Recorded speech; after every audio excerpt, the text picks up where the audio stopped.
In this section, we will learn about the arrays and the pointers. So first we will talk about the arrays. Arrays, it is a collection of homogeneous elements. So homogeneous elements means it is going to be collecting the same kind of the data type elements. So first, either in the array it will store either in the form of the integer array of elements, or otherwise it will store the characters, or otherwise it will store the strings. So it will not store the different kind of data type elements. So same kind of the data type elements it is going to be storing in an array. So here is one of the few examples that I mentioned over here, that you can observe in this slide. There is a data of elements, there is a 10, 20, 30 and 40. So the indexes is going to be starting from 0th onwards. The 0th position is stored in the 10th, and first position it is going to be 20, and the second position it is going to be 30, and third position it is going to be 40. So by using the indexes, we are going to be accessing the elements present in that array. So basically this is how arrays is going to be working. So don't worry if you can't understand now. We will move to the Dev C++ and then we will look upon that how the arrays is going to be working, how we need to initialize and declare the arrays, how we are going to be accessing the elements in an array. We will look upon that over there. We will discuss now. There is a two types of array. One is single dimension of arrays, another one is multi-dimension of arrays. Coming to the single dimension of arrays, we will look upon that now, and then we will also talk about the multi-dimensional array. The multi-dimensional array is nothing but a 2D array and 3D array and 4D array. We will just discuss about the 2D array for now as well. So the 2D array is basically, it depends upon the rows and the columns, how the elements is going to be storing over there. We will also, in practical part, we will discuss single dimensional, multi-dimensional is as a 2D array part. So let's move to the practical part, and then we will see how to declare and initialize, how to access the elements, and we will solve some of the problems by using the arrays, and then you can easily get the idea how we are going to be using arrays in C++ programming. First we will discuss how to declare the array, and after that how to initialize the array, and after that how to access the elements in the array like that. And then after that we will discuss how to access the elements, and then after that how to initialize the elements, and then after that we will look upon that some of the problems, and we will solve one basic problem by using the C++, that it was very just, it is going to be. So first we will discuss the how to declare the array in the C++. First you need to declare the data type. So which data type that you are going to be using, you need to first declare the data type, and then after that variable name, and then after that you need to be declare the array in the form of like this. So this way you are going to be declaring the array, and then here you need to be declare the array size as well if you want, or otherwise while you are going to be accessing the elements in the form of just initializing the elements in the form of like this, we will discuss that one also. So here int, so here it represents there is a array size is 5, so in the memory it is going to be storing 5 elements in the array. Apart from that it will not store more than 5, because we already declared, we just created this size, that is a 5 kind of the size of array we are going to be allocating into the memory. So based upon the size, the elements also is going to be allocating. So this is the kind of the size of the array that we are going to be using. Now if you want to initialize the elements in an array, so you can also do one thing here like this. Now the indexes is going to be start from 0th onwards. If we want to access the elements, so suppose I want the 3 value which is I mentioned over here. As you can observe, there is a 1 2 3 4 5 I mentioned over in line number 9. So now I want the value that is a 3. So how can I access that array elements? We are going to be accessing the array elements by using the index numbers. So for that, just you can use it array name, that is the array name, that it is a, and then after that we are going to be using the indexes. By using the index we are going to be getting the value of the 1. So if suppose I want to value that is a 3, so how can I do that one? So just you can check which index number it is present, 0 1 and 2. So second index number 3 is present, so it is going to be you can return this one as a 2. So it is going to be returning the value that it would be 3 over there. So in this way we are going to be initializing. In this way we are going to be accessing the elements from an array. So same like that, if you want to declare one more data types here, you can use, instead of variable name, you can use array name. So in this way we are going to be accessing the elements. So if I want the value that is a 5, so for 5 I am just a of 4.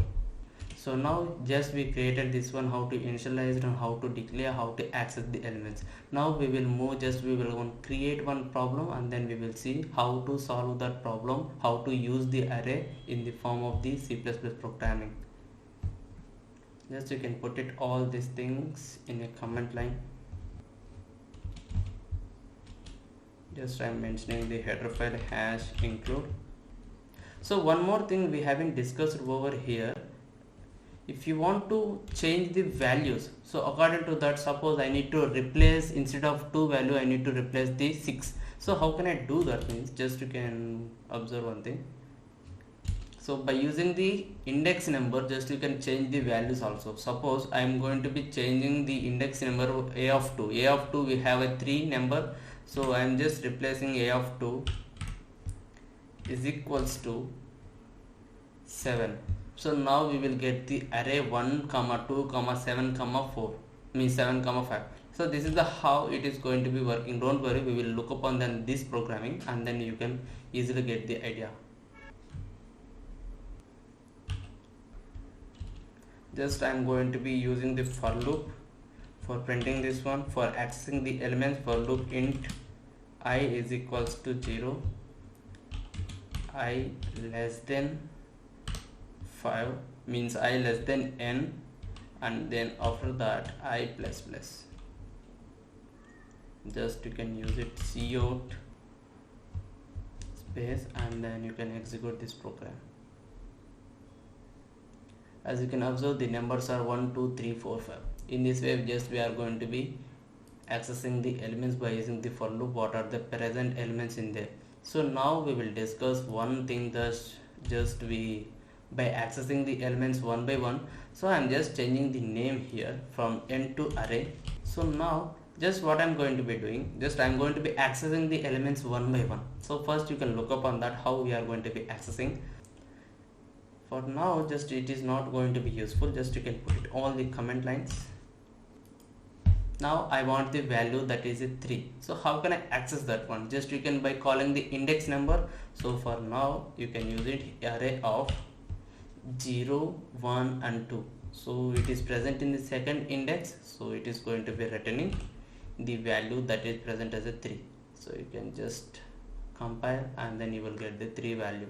So in this way we are going to be accessing the elements present in an array. So one more element that I am going to be accessing now, cout. So here I am just returning the 7th index. So here we don't have 7 indexes because there is a only size is 5, but I am just using the 7th number.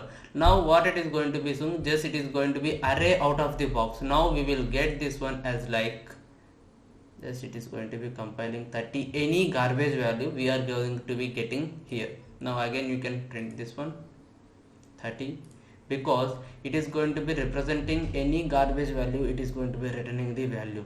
Now I am just accessing the elements. Now I am just accessing the elements array of 2. It is going to be returning for, just you can put it this comment box. We will get the value that it is a 5. So now I am just accessing the value, the index number that is 34. So which it is not present.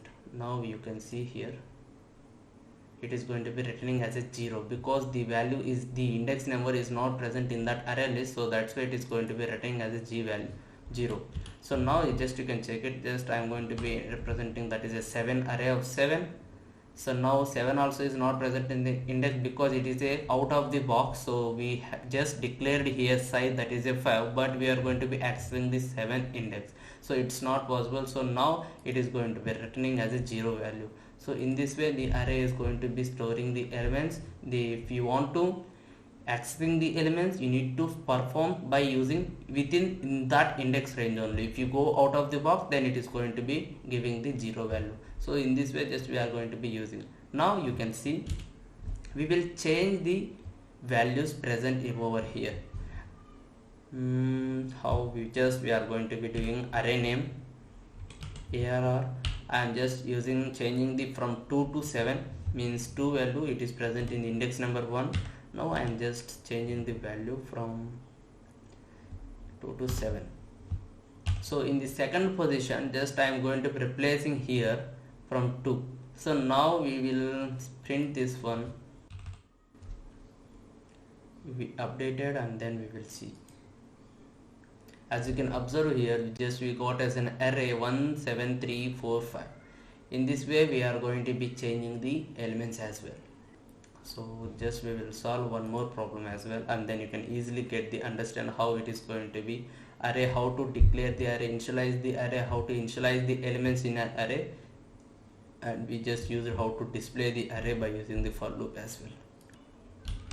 Now what we are going to be do, just we can take the all elements from the user and then we will display that elements in the form of the array. So like that just we will solve one problem. So we will start freshly. Now I am just initializing the array size that I am going to be using array of 5, or otherwise just I am just taking the array size that it is 6. Now I just initialize the array. Now I am just asking the user or otherwise just to enter the 6 numbers. Now just we will access all elements from the user now by using the for loop. I am just passing this for loop into an array to each and everything that we are going to be accessing one by one.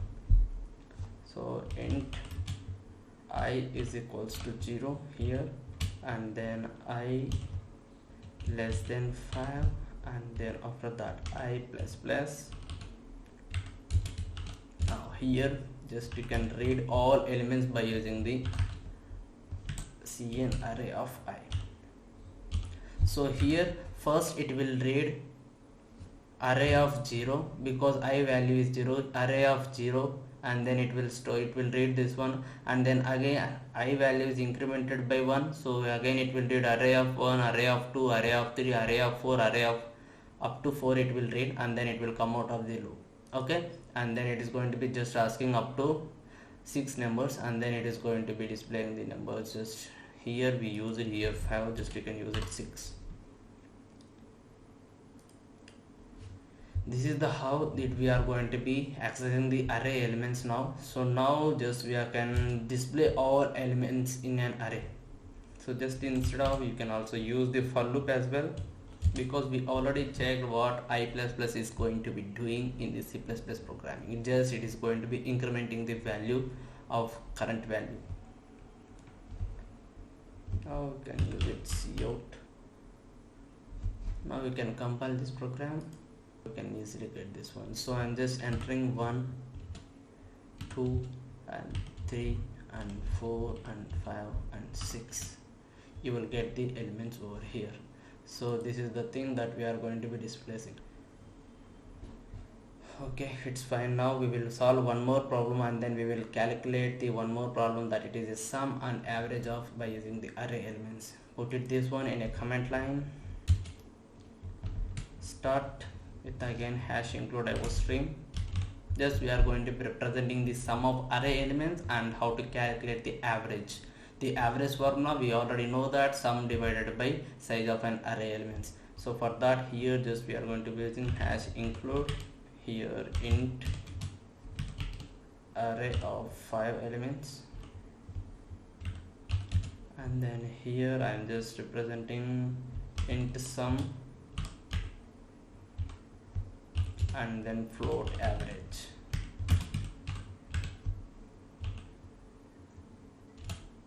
Now it can just take the input from the elements, or otherwise we already seen that how we are going to be taking the array elements from the user. So now,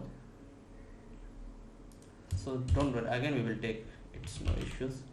For loop, now it's fine. Now here just you can calculate the sum of the array elements. So here you can initialize int sum is equal to 0. Now just you can pass one for loop. It is going to be accessing int j is equals to 0, and then after that j less than that size, and then after that just you can j plus plus, and then here you can use it sum of is equal to sum plus array of j elements, and then after that just you can calculate the average. Average is equals to sum divided by 5, because the size is 5, so that's why I'm going to be using the 5. And then just you can represent cout. Just we can prompt the user to enter the number. Just we will give one hint and then we can get to know. Got it. 1 and 2 and 3 and 4 and 5. The sum it is going to be returning as a 15. Just you can check it. 1 plus 2 3, 3 plus 3 6, 6 plus 4 10, and 10 plus 5 it is a 15. The sum of array elements is a 15, and then we calculated the average of an array element. In this way just we are going to be using the sum of array elements and average of an array elements. So this program is going to be working. Just we will check it one more input as well by accessing now 2, 4 and 5 and 7 and 8. The sum of this one, 26, and then it is going to be returning as an average as a 5. It's fine. 2 plus 4 8, 8 plus 8 16, 16 plus 7 it is going to be 26. It's fine, and then after that it is returning as an average. So this is how it is going to be working of the sum and the average of the numbers.